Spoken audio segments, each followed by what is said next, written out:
Episode 5. Written by Bev Doyle.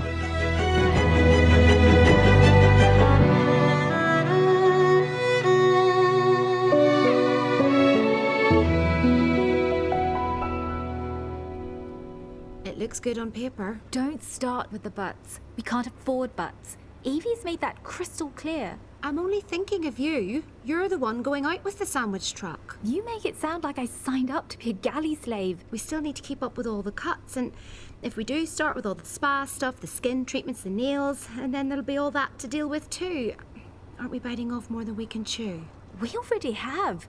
We're choking on those back rent payments. Come on, Sandra. Pull yourself together. This has to happen. I know, and we're going to get through this. Well, try and at least sound like you believe it. Oh, I'm out of here. Tanny, got a sec? Hi, Maggie. Something up? Oh, not at all. I was just thinking about the village festival, and you remember last year before the lockdown? We were thinking that perhaps the shop could... So it was all Evie's idea then? Sorry? What idea? I just assumed, of course, that she'd worked it all out with you first. What has she worked out exactly? I'm not sure that I want to get in between this. You'd best ask Evie yourself. Thanks. Is that my parcel? No, it's for your sister. I ordered it. I got her something stupid and sparkly to stick on her phone. Sounds like a guilty conscience. Yeah, first time for everything. Who's got a guilty conscience? Our son. Oh. Don't sound so disappointed. Is there something I should know? I wouldn't know, Lou. You got anything to say, sweetheart? Yes, actually. Not interrupting, am I?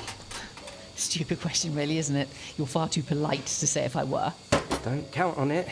Oh, I'm sorry. I'm pulling your leg. What's occurring? Well, it was who I caught first, really. You or Louise. You're thick as thieves, I hear. Really?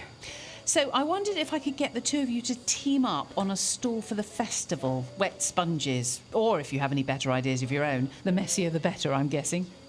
Didn't Evie tell you? No. No, she hasn't spoken to me at all. Everyone else, apparently. Like I said to her, it's not really a good idea at the moment. Not with Louise. Oh, I'm sorry. No pressure, really. Not your fault. Let's just say that things are messy enough right now. Don't run away now, love. You asked if I had anything to say. Maybe we should talk about this later. I don't have to watch you two argue, do I? Who's arguing? Your mum's right.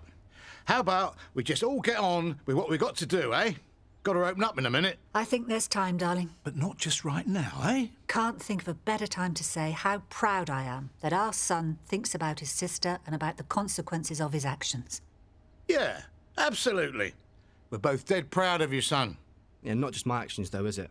I mean, what about whoever dobbed Daisy into the police? Where's their guilty conscience? I doubt if Chloe sees it quite that way. Except that we don't know who did it, do we? Yes, we do. I heard Sandra tell you herself. Alan! Often open your mouth to change foot, sweetness. Oh, right. So it's all right for your own son to feel guilty about it. But you were protecting that witch all along. Thanks, Mum. You don't have to keep checking on me, you know. I just wanted to hear your voice and see how it's going. Not done much yet, but it's still early. Aren't you busy either? Not yet.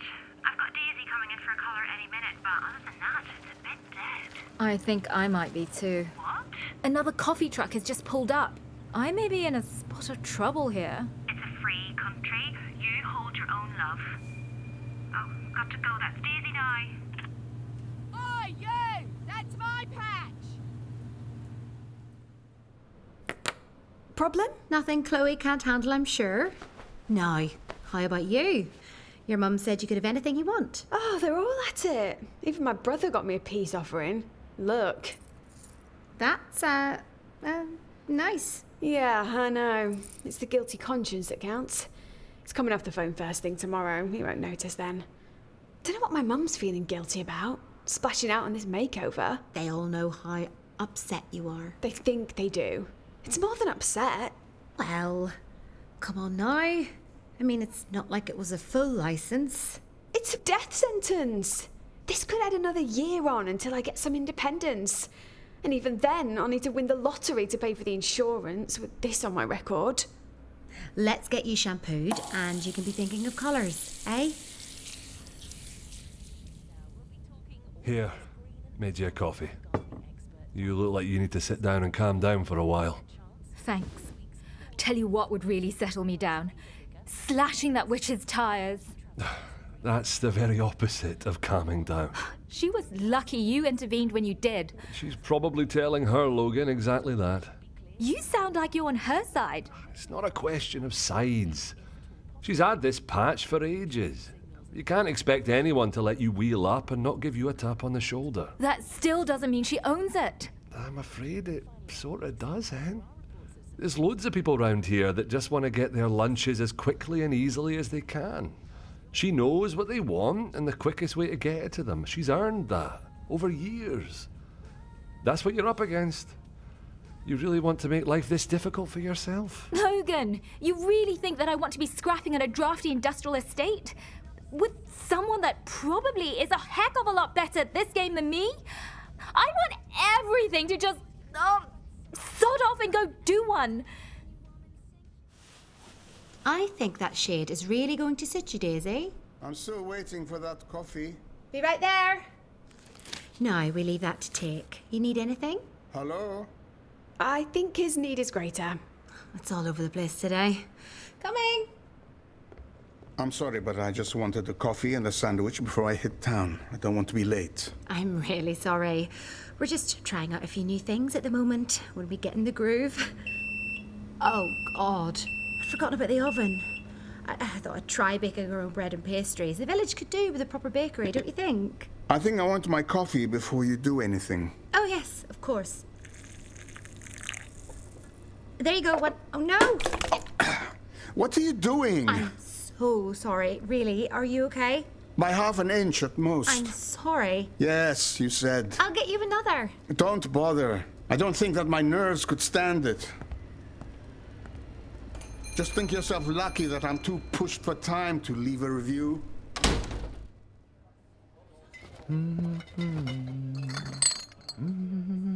Oh, Alan, wondered if I could have a word with Lewis. Good luck finding him. I wouldn't say that he's good company if you do. Is there something happened between him and Jeet? God knows. I'd say it's those two in the salon he's really angry at. Really? How come? Because loose lips sink ships. Don't they, honey? Where are you going? I need to smooth things with Sandra after your little gaffe this morning. She's just across the road. What you need the motor for? Actually, Bev, while you're both here, I was wondering if I could talk to you both about the festival. This again? We did this just an hour ago. Evie. Ugh, of course. She's making friends all over by the sounds of it. You had a problem with her? Not yet. Let's just say that mine host here is a bit worried about her becoming mine Führer. Turns out she's the major shareholder in this place. Ouch. Maybe you might have been better off with the old owners. It's crossed our minds. So go on then. Love of my life. Oh, I am. I meant, tell me why you need the car. Not in front of Maggie, darling. Oh, I'll be on my way. Seems that Evie can steer this steering committee wherever she wants without even being on it. See you later. You were saying? I wouldn't expect a man to understand, but we girls don't smooth things over empty-handed. I'm going into town to get Sandra a peace offering, if that's all right with you. Oh, right. You're so sweet when you're suspicious, especially when you're wrong. See ya. I wouldn't have said that exactly. Are you blind? That's emerald. Really? Greenish, maybe. Got a punk ethic, don't you think? Especially with the pixie cut. Which I didn't want. I said trim it back, not send me back to 1977. You really don't like it? The Green Lantern wasn't this big a disaster. And not so green either. But you picked the colour. Look at the chart. Yes, let's. Since when was green spelt A-U-B-U-R-N? Auburn? I'm sorry. I don't know how it happened. Try living underneath it. Then you'll know about being sorry. You need to get things together. You're trying to do everything at once and making a complete arse of the lot of it. I am so sorry. Becoming a bit of a theme tune, that, isn't it? Jammy beggar. That's his second quid. And I put a tenner in this morning and didn't get so much as an old washer out of the crate. Don't cry on my shoulder. You of all people should know better. No fool like an old fool. Yeah, and I see that this particular old fool still won't take his best mate's advice. Not a penny more in there, I promise. I meant about keeping your powder dry where that Farhad fellow's concerned. Tell him what you're talking about. I saw your car, Al. Parked right outside his house. Well, don't tell me. You just shouted and blustered and made a right fool of yourself, no doubt. I haven't been out of this place all day, pal. You do remember how lame that sounded in the interrogation room? Straight up, Sam. Not budged. Well, it was definitely your car. Yes. I bet it was. Oh, Maggie. Jeet! What are you doing standing outside for? Oh, I get it. You don't want to run into Lewis. Actually, the coast is clear. I just saw him heading towards the salon. What on earth's down there, do you think? Who knows? Lewis is full of surprises. Look, I'm glad I caught you. That chat we had earlier. I don't want to cause any friction. I didn't want you to get the impression that I wasn't interested. I'm well up for a solo slot at the music festival. And do you want me to sort it out with Alan? Well, looks better than me going to his dad behind his back. There you go, see? There's still hope. What's that supposed to mean? Well, you still worry about his feelings. Got to count for something.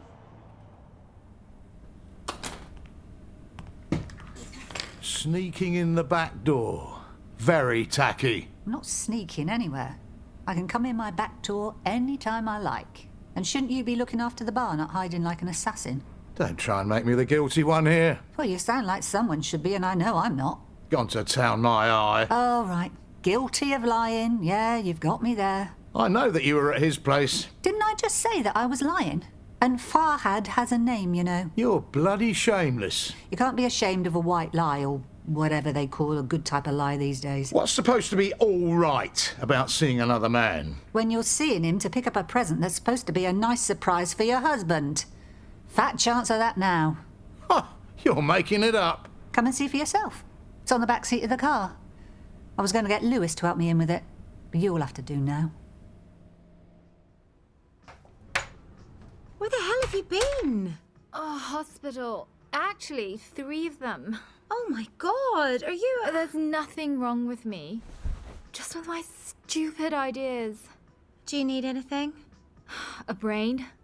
I've been getting rid of all the chuck wagon's unsold stock to... well, whoever would take it, really. Didn't sell? We'll never know. Never got the chance to see. Should do more research before I strap on my guns. Listen, I'm really sorry I snapped at you this morning. Turns out you were talking sense. I'm sorry that I was being a right negative nag. Tell me what happened. Oh, later, maybe. Right now, it's a crap day that I want to forget. Tell me some good news. Next question. All for you, my darling. What is it? Well, from the shape of it, I thought you see it was the pub sign. Pull down the sheet and have a look. Not so tatty now, eh? Did he paint this? He is an artist. Well, like you say, it's a hell of an improvement.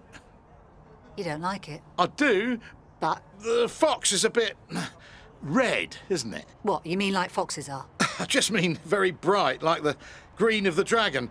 I'm not saying I don't like it, but you've got to admit it's a bit cartoony. I think you mean frivolous graphic. That's his style. It's a pub, Alan, not an undertaker's.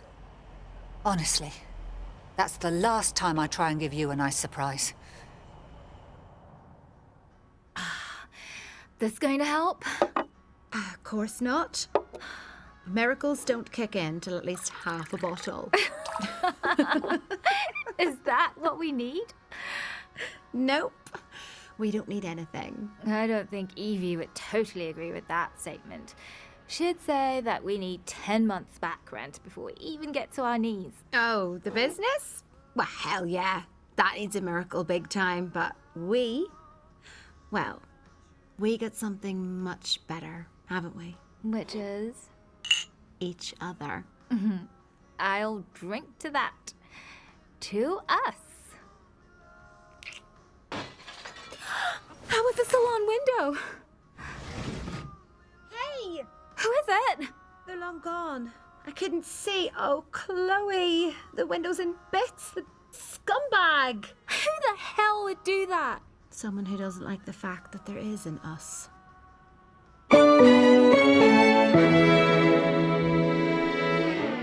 Greenborne, Episode 5, was written by Bev Doyle.